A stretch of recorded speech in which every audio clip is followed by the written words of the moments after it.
Captain Ibrahim Traoré is on a mission to change Africa. Can he awaken its youth in the process? Traoré's efforts to empower the younger generation are bearing fruit, and even better, the youth are meeting his expectations. Recently, new drone pilots have emerged to safeguard Burkina Faso. But what triggered this newfound enthusiasm? Let's find out.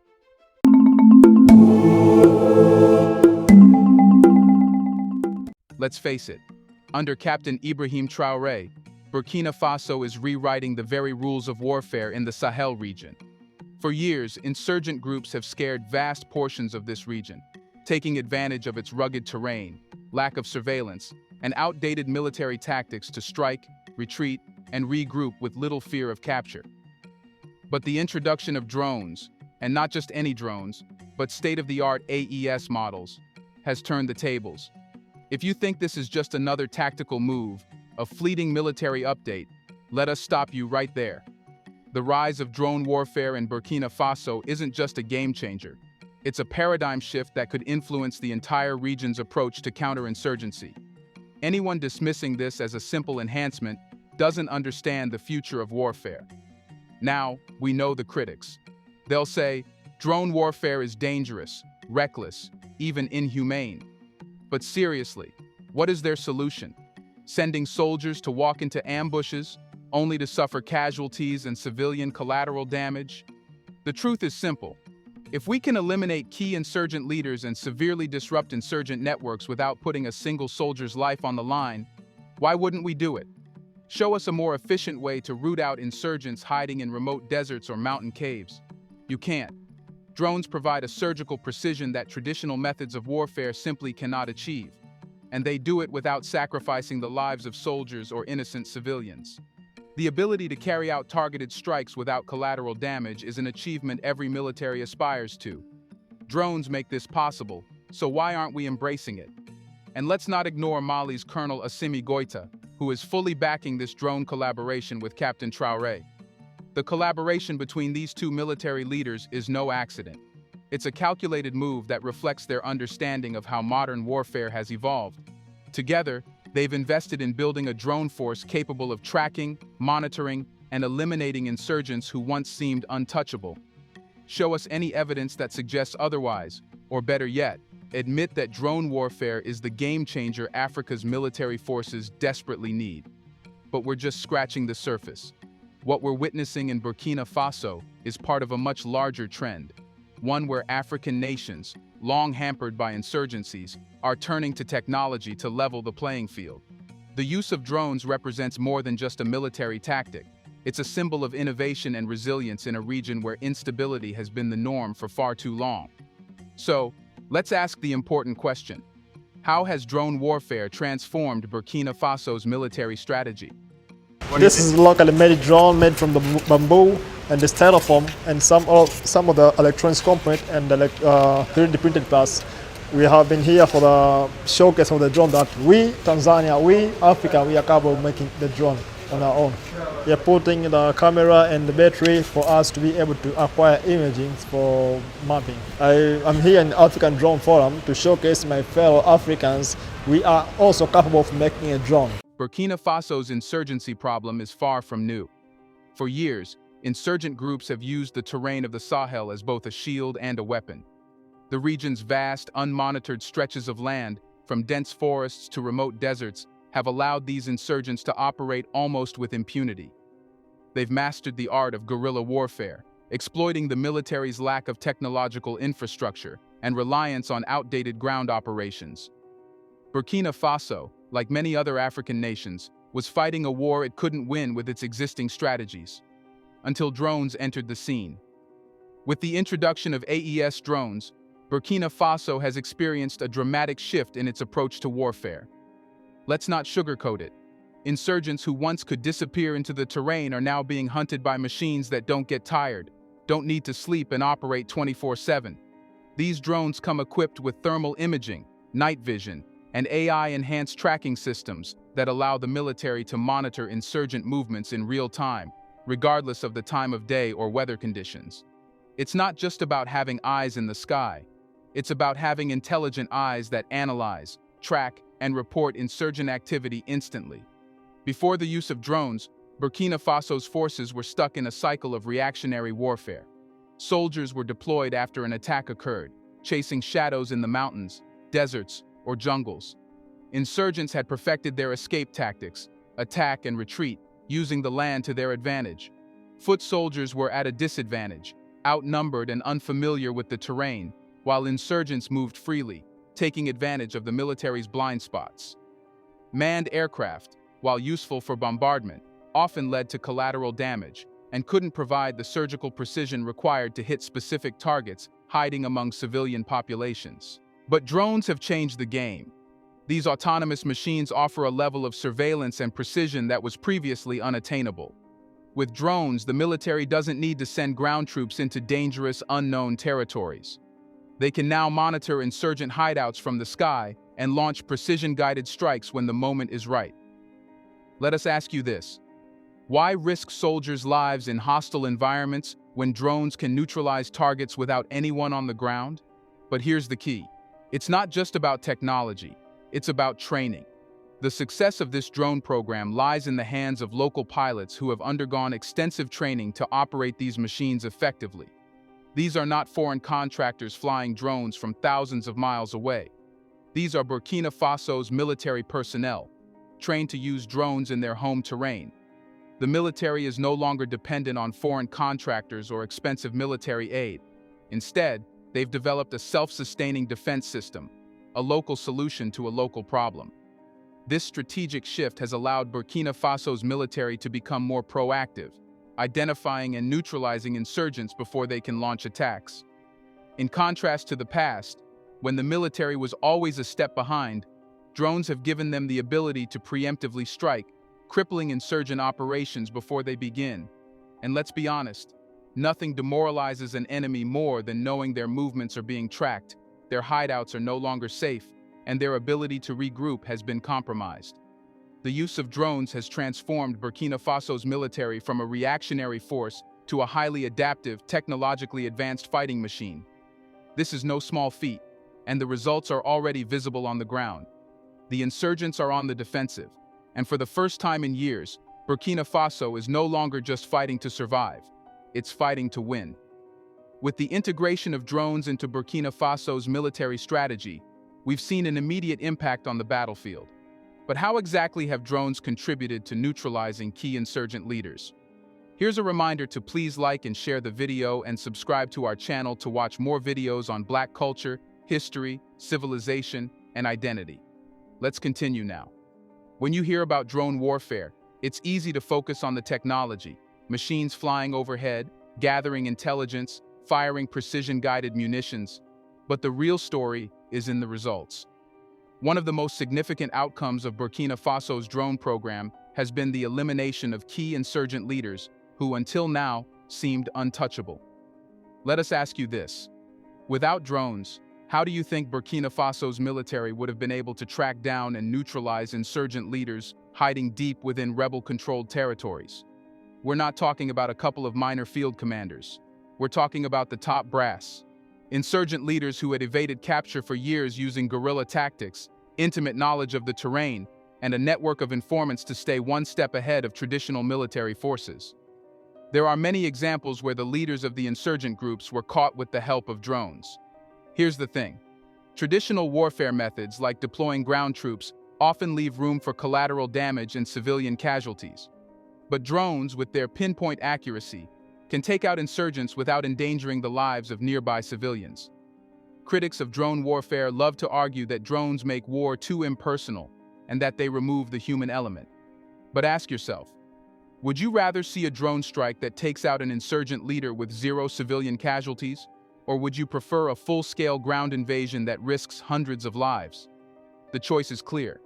And let's not forget the psychological impact of these strikes. Insurgent leaders who once felt invincible are now on the run. They know that drones are constantly monitoring them, tracking their movements, and waiting for the perfect moment to strike. This has thrown insurgent groups into disarray. Leaders are afraid to move openly, which disrupts their ability to coordinate attacks, recruit fighters, and maintain control over their territories. Insurgents who once operated with impunity are now in survival mode, constantly looking over their shoulders, knowing that at any moment, a drone could be watching them. While Burkina Faso has made significant progress in eliminating key insurgent leaders, the broader question remains. How does Traoré encourage the youth to do jobs like being a drone pilot? Captain Ibrahim Traoré encourages the youth of Burkina Faso to take on roles such as drone piloting by intertwining national pride, modern technological advancement, and the promise of a better future. He has strategically framed these jobs not as mere employment opportunities, but as crucial responsibilities that directly impact the security, progress, and independence of the country. For Traoré, the youth are the backbone of Burkina Faso's future, and he has been actively inspiring them to rise to the challenge, especially in areas critical to the nation's defense and technological growth. To engage the youth, Traoré emphasizes the vital role they play in ensuring the country's sovereignty and protection against external threats. He presents jobs like drone piloting as an opportunity to serve the nation in a significant way.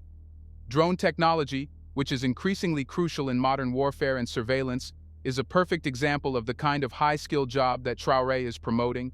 He links these roles to a broader mission, the defense and development of a strong, self-sufficient Burkina Faso.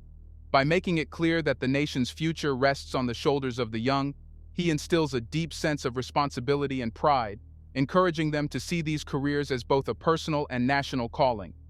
Traoré also understands that inspiration alone is not enough. He has paired this with tangible investments in youth training and education.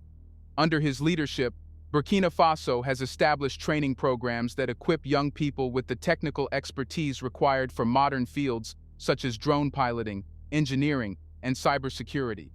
These programs are designed to be accessible, offering hands-on experience with advanced technology, thereby ensuring that young people from various backgrounds can enter these critical sectors. By making these roles attainable, Traoré is not only motivating the youth but also empowering them with the necessary skills to thrive in a rapidly changing technological landscape. Moreover, Traoré has been deliberate in fostering a culture where jobs like drone piloting are seen as prestigious. By promoting stories of young drone pilots who are actively contributing to national security, he creates role models for others to emulate. These success stories highlight the importance of these positions and reinforce the idea that young people can make a direct and meaningful impact on their country's future. The visibility of these young professionals also serves to break down traditional barriers and perceptions about certain jobs, showcasing that high-tech roles are not only within reach, but also critical for Burkina Faso's progress. Traoré's approach to youth empowerment extends beyond just the technical aspect. He places a strong emphasis on patriotism and national service, reminding the youth that their contributions, whether in the military, technological, or agricultural sectors, are vital for Burkina Faso's independence and economic strength. By positioning jobs like drone piloting as integral to the national mission, Traoré taps into the innate desire of young people to be part of something greater than themselves. He has successfully created a narrative where these roles are not just jobs, but acts of national pride and duty, which it is. Furthermore, Traoré has recognized the importance of creating an environment where young people feel their efforts are respected and valued. His government has actively celebrated the achievements of young professionals, particularly in sectors like defense and technology. This public recognition encourages more youth to engage in these fields, as they see firsthand that their contributions are acknowledged and appreciated at the highest levels. By fostering this culture of recognition and respect, Traoré ensures that the youth are not only willing, but eager to take on such important roles. But can other African nations replicate this model of drone warfare in their fight against insurgency? Burkina Faso's success with drone warfare hasn't gone unnoticed. As insurgent groups across Africa wreak havoc, other nations are watching closely, wondering if they can replicate this model to combat their insurgencies. But before diving into whether they can, let's address the real question: why aren't more African nations already doing this? Critics might argue that drones are expensive or require a level of technical expertise that many African countries don't have. But those criticisms don't hold up under scrutiny. Take Nigeria, for instance, a country that has been battling the insurgent group Boko Haram for over a decade. Boko Haram, much like the insurgents in Burkina Faso, uses remote areas, rugged terrain, and guerrilla tactics to evade capture. Nigeria has relied on traditional military operations, ground troops, airstrikes, and special forces to try and contain the insurgency, but the results have been mixed at best. With drones, however, Nigeria could gain the upper hand. Imagine the Nigerian military using drones for real-time surveillance in areas where Boko Haram fighters are known to operate. No more relying on outdated intelligence or sending soldiers into areas where they are ambushed by insurgents. Critics will say, but drones are too expensive for a country like Nigeria to maintain on a large scale. To that, we say, how much are they currently spending on traditional warfare? Manned aircraft, ground patrols, and logistical support are costly and less effective. Drones, while an upfront investment, are more cost-effective in the long run. And let's not forget the human cost. How many Nigerian soldiers have died in ambushes that could have been avoided with drone surveillance? Somalia presents another clear example. For years, Somalia has fought the insurgent group Al-Shabaab, which uses ungoverned spaces in the country's remote regions to launch attacks across East Africa. The Somali military, with help from African Union forces, has tried to counter these insurgents through ground operations and airstrikes, but Al-Shabaab fighters often blend into civilian populations or disappear into Somalia's vast, unmonitored terrain. By deploying drones, Somalia could maintain a constant watch over these remote areas, tracking insurgent movements and preventing attacks before they happen. It's about prevention, not just reaction. But here's the key to replicating Burkina Faso's success: self-reliance. It's not enough to simply buy drones from foreign powers. African nations must invest in training their pilots, building their infrastructure, and creating a military that can operate drones independently. The success of Burkina Faso's drone program lies not just in the technology itself, but in the local talent that has been developed to operate these drones. Other African countries must follow this model. Let's address another criticism. African nations can't afford this level of self-reliance. They'll always need foreign contractors to maintain these systems. Really? African nations are already spending billions on foreign military aid and contractors. By investing in local expertise, they could build a sustainable defense system that doesn't rely on outside help. The upfront costs may be high, but the long-term benefits are enormous. Finally, consider the regional implications. African nations facing similar insurgencies, Mali, Niger, and Chad, should collaborate to share intelligence, pool resources, and launch joint operations using drone technology. Insurgencies don't respect borders, so why should they fight against them? With regional cooperation, African nations can create a united front against insurgency, using drones to monitor vast areas of land, track insurgent movements, and launch simultaneous strikes that disrupt insurgent operations across multiple countries. So, to sum this up, Burkina Faso's success with drone warfare is just the beginning. The AES drones and locally trained pilots have shown that even in the face of daunting challenges, innovation and self-reliance can shift the balance of power. The path forward for African nations is clear. Embrace technology, invest in your people, and work together to create a united front against insurgency. The future of African security lies in innovation, self-reliance, and collaboration. Anything less, and the continent risks falling behind in the fight for stability and peace. Do you think the youth knows what it needs to do? Are Africa's finally taking control? Let us know in the comments section. When Africans take control, can anyone else stop them? Do you want to watch more videos like this one? If so, subscribe to our channel and press the bell icon next to it. We have decided to bring videos on something nobody talks about: the Black culture, civilization, history, and evidence about how glorious Blacks have been. Thanks for watching, and until the next video, stay tuned.